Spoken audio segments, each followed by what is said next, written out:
we just lose it, I think, unless, Well- well, that's up to the pastor. Okay. Well, there's a possibility that I can stay and leave to Atlanta after class. So if we need to talk about that afterwards or beforewards, let me know. During a break. Okay, we'll talk about it. Okay. I just need to know what's in the book. All right. Abraham has this series of encounters with God. Theophanies. Anybody ever have an experience where they've had God visit? Yeah. I think more of us than not, actually. I think there are those times in your life where the voice of God resounds in your head, or something happens and you know you have met God. The Old Testament patriarchs meet God face to face, tussle with Him. They have all kinds of experiences with a very anthropomorphic God. So Abraham has a series of them in which he is told that he will be the father of a great nation. Trouble is that he's not too trusting. He's a good man, but trust is not his long suit. And if he doesn't trust, Sarah is even worse, and Sarah decides she's going to take things in her own hands. And so Sarah decides that she will ensure that Abraham has a child. She's, at this point, barren. She's not able, at this point, or for some reason cannot have a child. Of course, she's 90, which could account for it. Yeah. But Sarah decides that what she will do is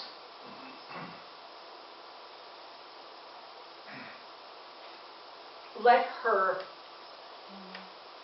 maid, servant, slave, Hagar,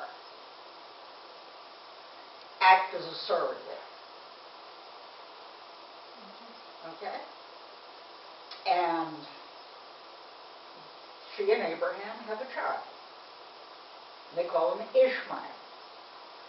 And that's a very nice thing, except now that he is here, Sarah goes berserk.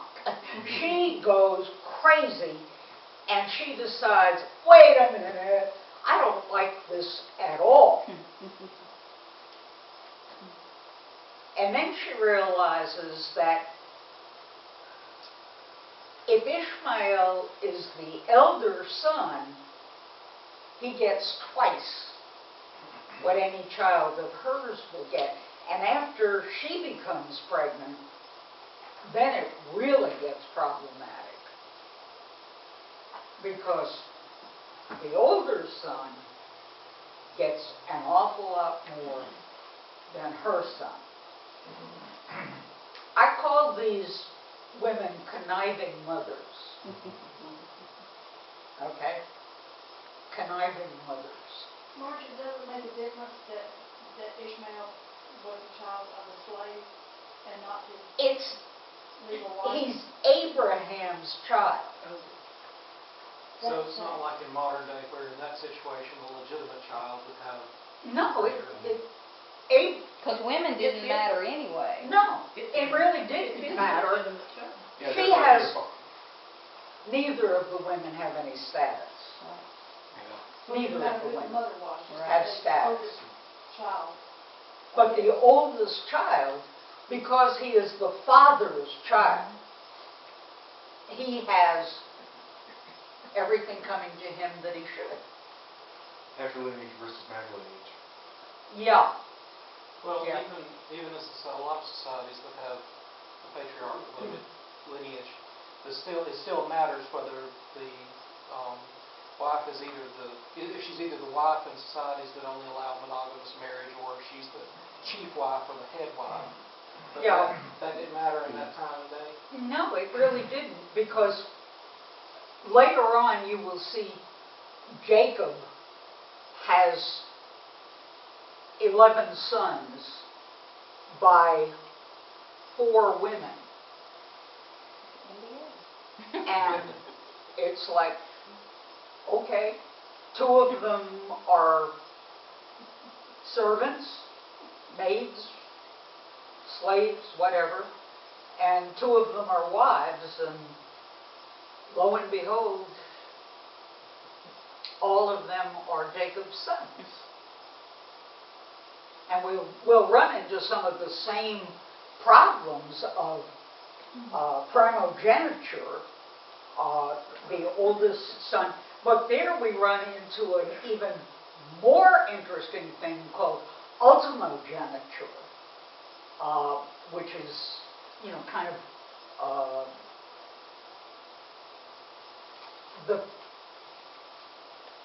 the things that the youngest son gains.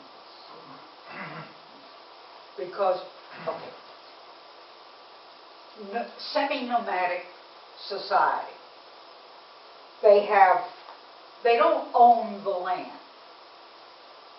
They exist on it, but they don't really own it. Probably the only land they own is a burial plot.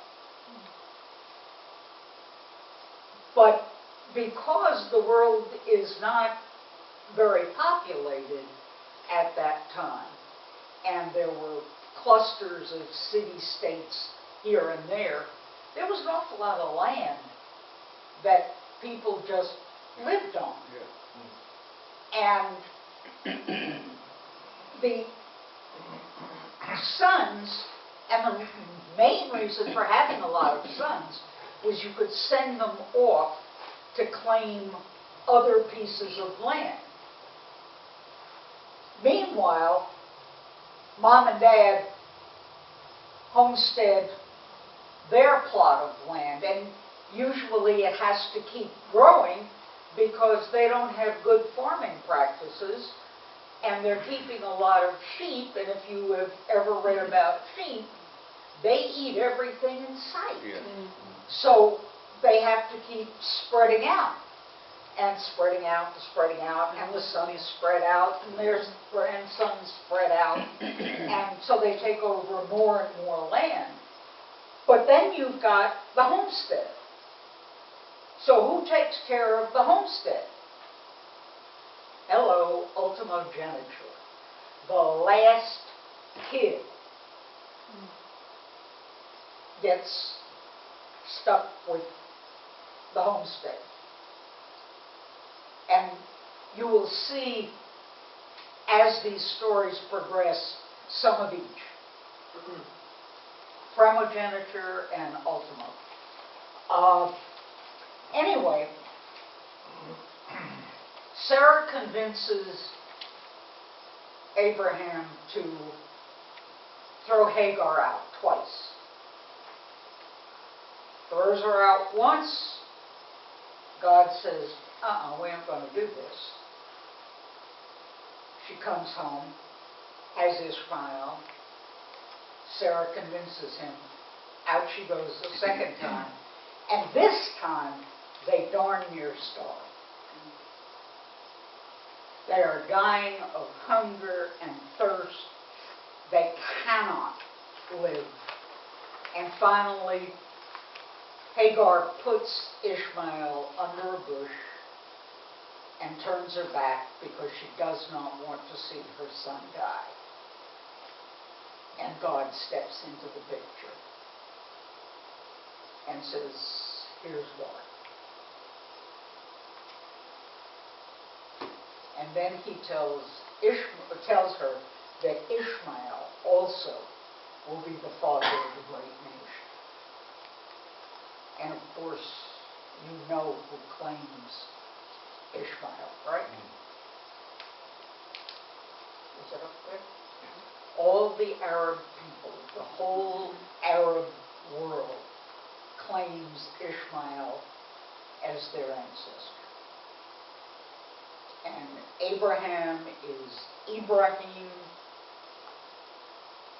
in Arabic, and they claim him as the founder of their faith. And they claim the first 5 books of the Bible as part of their sacred liturgy.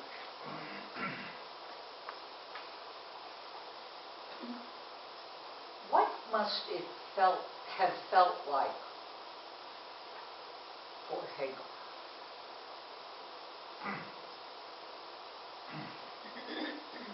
She just did what she was asked to do. Yeah. I mean, She was helpless. She was helpless. She was the handmaiden. It was pretty, women could feel pretty helpless.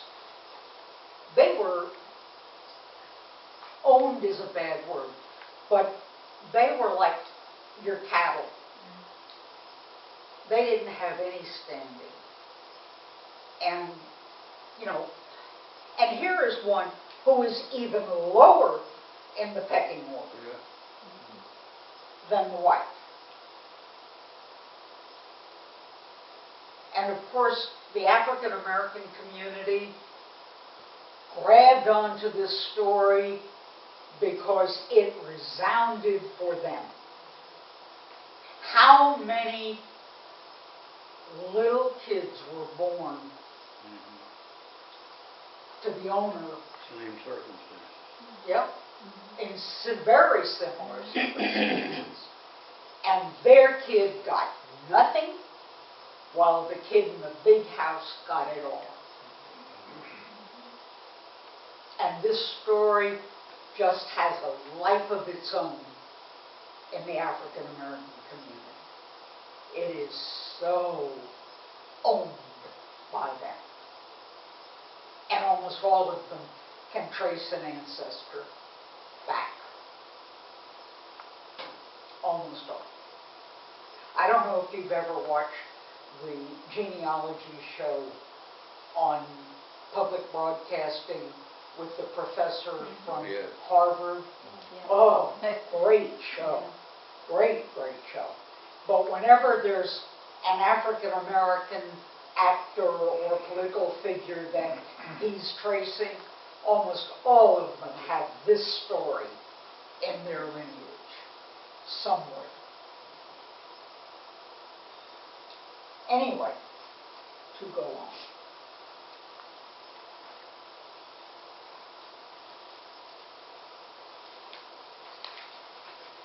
I've drawn up synopses because I thought if we don't get to them, at least you'll get, you know, some of it. Okay. Isaac, maybe 12 years old, maybe a little younger, but big enough to carry the wood for a sacrifice on his back. Not a baby. This is a big boy who can climb up into the hills with the wood on his back.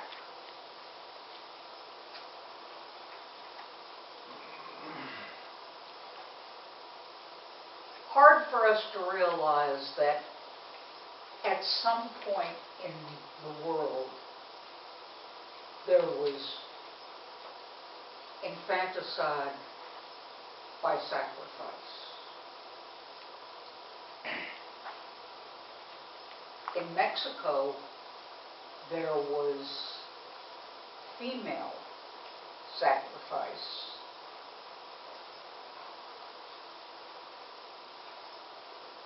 Virgins were strapped to a table, their hearts ripped out, and then the heart was cooked and served and the woman was thrown into what they called the sacred sea note, into very deep water, and they have recently found the bones.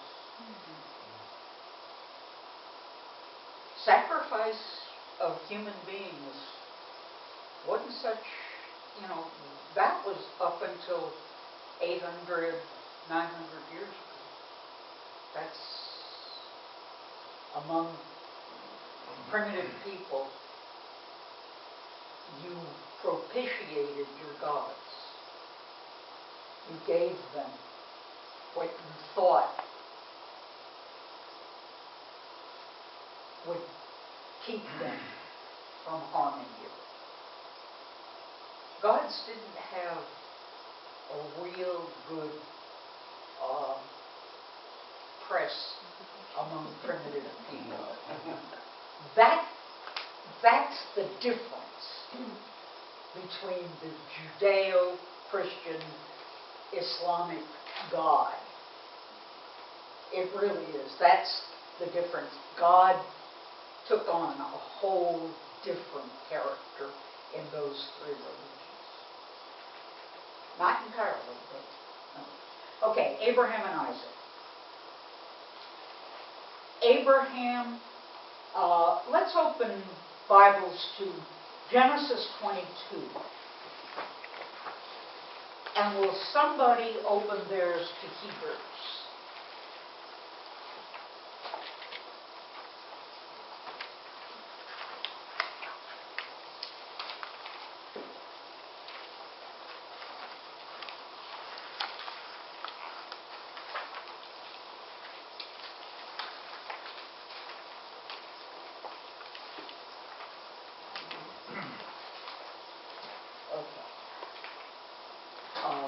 We need to read it. Why don't you start, and then we'll get, somebody over here get Hebrews. Hebrews I got what? it. Hebrews what? Hebrew, okay. Wait a minute. Hebrews 11, 8 and 17 through 19.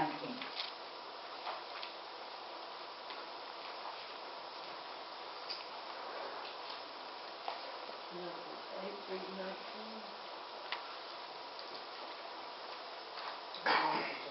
Chapter 11. Genesis 22, verse 1. Sometime later, God tested Abraham's faith. Abraham, God called. Yes, he replied. Here I am. Go ahead. Oh, I didn't know how many verses. I thought you said. No, just Just start. read till you stop me, right? 8. Take your son, your only son, yes, Isaac, whom you love so much, and go to the land of Moriah. Go and sacrifice him as a burnt offering on one of the mountains, which I will show you. The next morning, Abraham got up early. He saddled his donkey and took 2 of his servants with him, along with his son Isaac. Then he chopped wood for a fire for a burnt offering and set out for the place God had told him about. On the 3rd day of their journey, Abraham looked up and saw the place in the distance. Stay here with the donkey, Abraham told the servants. The boy and I will travel a little further. We will worship there, and then we will come right back. So Abraham placed the wood for the burnt offering on Isaac's shoulders, while he himself carried the fire and the knife. As the 2 of them walked on together, Isaac turned to Abraham and said, Father? Yes, my son, Abraham replied.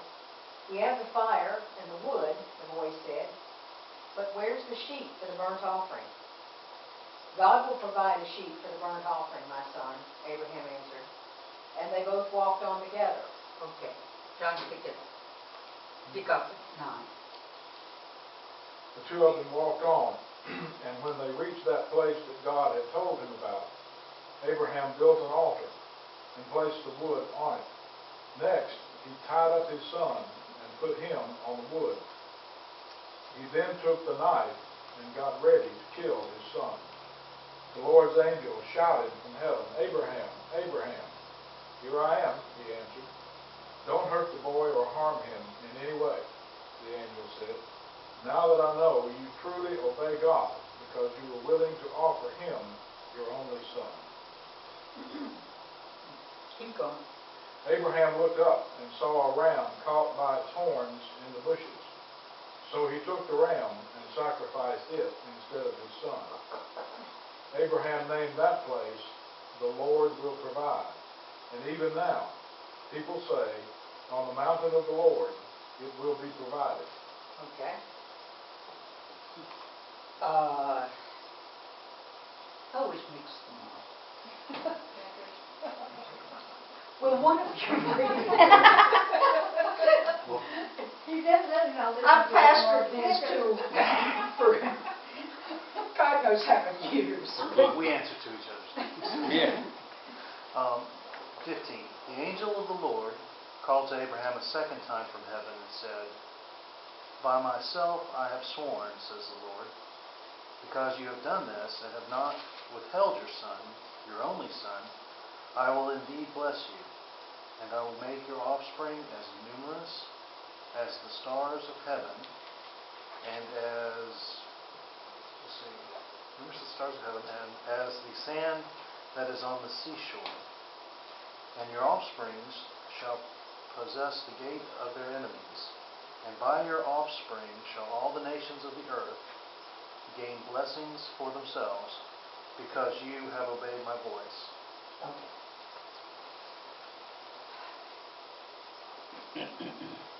This story will be picked up in Hebrews. Somebody has the Hebrews. Hebrews 11, did you say? Yeah, And it's what now, 8 through? just 8 and then 17 through 19. Oh, okay. By faith, Abraham, when he was called to go out to the place which he should have to receive for an inheritance, obeyed, and he went out, not knowing whether he went. And then 17 through 19, right? By faith, Abraham, when he was tried, offered up Isaac, and he that had received the promises offered up his only begotten son, of whom it was said, that in Isaac shall thy seed be called, according that God was able to raise him up, even from the dead, from whence also he received him in a figure. Okay. Now, do you notice that the New Testament uses some language that we use about Christ? Only begotten Son, okay, raised from the dead. You see that parallel. Okay. Those are called types and figures. And there are numerous churches who make a big thing about types and figures. They do diagrams and all kinds of things that show you exactly how the New Testament is the unfolding from the Old Testament. Jews must cringe. They really must. It must bother the heck out of them. And having grown up in a Jewish community,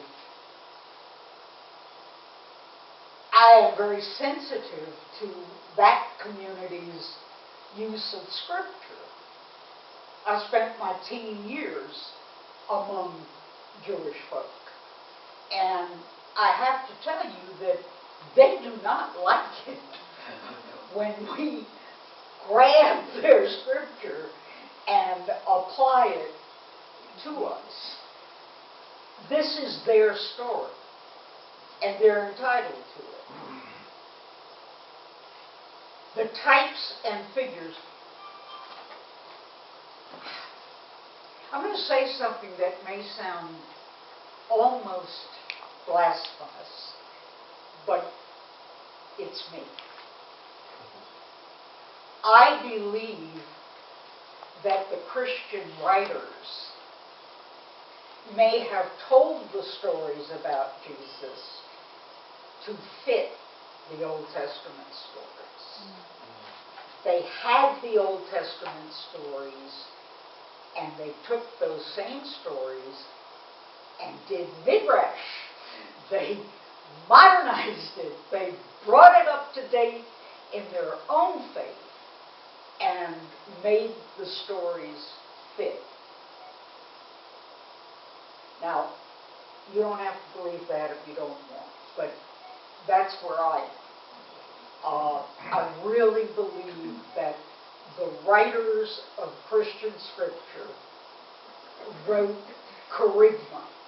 Anybody, seminarians? Kerygma is written to convince. It is not history. It is not necessarily true any more than these stories are necessarily true. There is truth in them, but the stories are not true. Okay? There is great truth in them, but the stories are not factual. Well, I think isn't anybody that's writing influenced by what they know and what they've been brought up to know, whether it's intentional that you're putting that in there, but you're influenced by it. Of course. So I don't. Well, what is Wesley's quadrilateral? Structure, Reason. reason, experience. What's Structure, experience? Experience. Yeah. It's not just scripture. It's also experience. Also, when you're laying out your case to try to convince people of something, you're going to write it in a way that will appeal to them. Oh, take Matthew for a great example. I mean, take just Matthew by itself is intended for a particular community, and it uses all of the Old Testament to convince. So, yeah, I agree with that. Okay, types and figures.